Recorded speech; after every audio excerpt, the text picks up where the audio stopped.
Assalamualaikum warahmatullahi wabarakatuh. Apa kabarnya Ananda yang ada di rumah? Semoga senantiasa dalam keadaan sehat dan tetap semangat. Baik Ananda, insya Allah ketemu lagi bersama Bunda hari ini dalam pembelajaran tematik. Nah, hari ini kita akan membahas tentang materi IPS, yaitu pengaruh komputer terhadap perubahan sosial budaya, kemudian PPKN, hak dan kewajiban warga negara terhadap pemerintah. Untuk itu, sebelum kita mulai pembelajaran, mari kita bersama-sama melapaskan basmalah, Bismillahirrahmanirrahim, dan doa belajar, Robbi zidni ilma warzuqni fahma. Adapun tujuan pembelajaran kita pada hari ini, yang pertama, dengan menonton video pembelajaran, Ananda dapat mengetahui pengaruh komputer terhadap kehidupan sosial budaya. Yang kedua, dengan menonton video pembelajaran, Ananda dapat mengetahui hak dan kewajiban warga negara terhadap pemerintah. Setelah ini kita akan langsung masuk ke materi tentang perkembangan komputer dan pengaruhnya terhadap kehidupan sosial budaya.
Itulah tadi tentang sejarah perkembangan komputer. Sekarang kita lihat apa sih pengaruhnya terhadap kehidupan sosial budaya.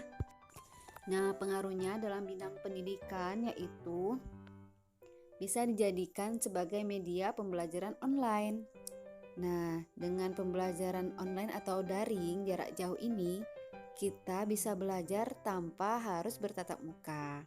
Kemudian, guru juga lebih mudah melakukan evaluasi pembelajaran. Komputer juga bisa dimanfaatkan dalam membuat media pembelajaran yang menarik. Kemudian bisa juga kita gunakan sebagai sumber belajar. Misalnya kita mengakses rumah belajar yang ada di belajar.kemendikbud.go.id. Nah, kemudian kita juga bisa mendapatkan informasi yang banyak dari komputer tersebut. Kemudian di bidang ekonomi, misalnya untuk mempermudah proses input data, kemudian belanja online maupun jualan online pun bisa ya. Kemudian yang ketiga, di bidang transportasi itu bisa mempermudah pengoperasian mesin dan sebagainya. Kalau di bidang budaya bisa menjadi penyiaran budaya, kita bisa melihat berbagai budaya daerah luar melalui komputer ya, dengan menggunakan internet dan sebagainya. Bahkan di kehidupan sosial sekarang di masa pandemi seperti ini, kita bisa manfaatkan komputer sebagai media kita bersosialisasi atau berkomunikasi sama teman. Meskipun jarak yang jauh, silaturahim tetap bisa kita jalin dengan kemudahan teknologi komputer ini. Masya Allah ya, ini suatu nikmat yang harus kita manfaatkan dengan baik.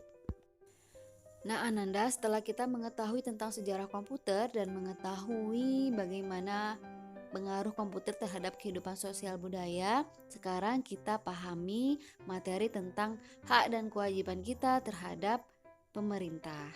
Sebelum itu, silahkan simak dulu video tentang kewajiban dan hak sebagai warga masyarakat.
Sekarang pertanyaannya, apa sih kewajiban negara itu?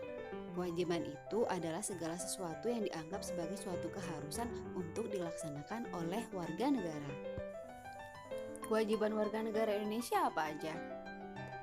Yang pertama, setiap warga negara memiliki kewajiban untuk berperan dalam membela dan mempertahankan kedaulatan negara Indonesia dari serangan musuh.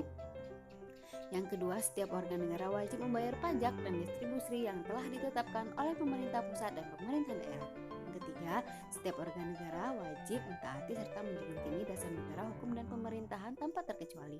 Yang keempat, setiap warga negara berkewajiban taat, tunduk, dan patuh terhadap segala hukum yang berlaku di wilayah negara Indonesia. Yang kelima, setiap warga negara wajib untuk turut serta dalam pembangunan untuk membangun bangsa Indonesia agar menjadi bangsa yang berkembang dan maju ke arah yang lebih baik. Nah, kalau hak warga negara itu apa ya? Hak itu adalah segala sesuatu yang pantas dan mutlak untuk didapatkan oleh individu sebagai warga negara sejak masih dalam kandungan. Hak warga negara Indonesia apa aja? Yang pertama, mendapatkan perlindungan hukum. Yang kedua, berhak atas pekerjaan dan penghidupan yang layak. Yang ketiga, memiliki kedudukan yang sama di mata hukum dan di dalam pemerintahan. Yang keempat, bebas untuk memilih, memeluk, dan menjalankan agama dan kepercayaan masing-masing yang dipercayai. Yang kelima, berhak memperoleh pendidikan dan pengajaran. Yang keenam, berhak mempertahankan wilayah Negara Kesatuan Indonesia atau NKRI dari serangan musuh. Yang ketujuh, memiliki hak yang sama dalam kemerdekaan berserikat. Berkumpul mengeluarkan pendapat secara lisan dan tulisan sesuai undang-undang yang berlaku. Nah, berikut ini merupakan hak dan kewajiban warga negara dalam Undang-Undang 1945. Silahkan dibaca ya.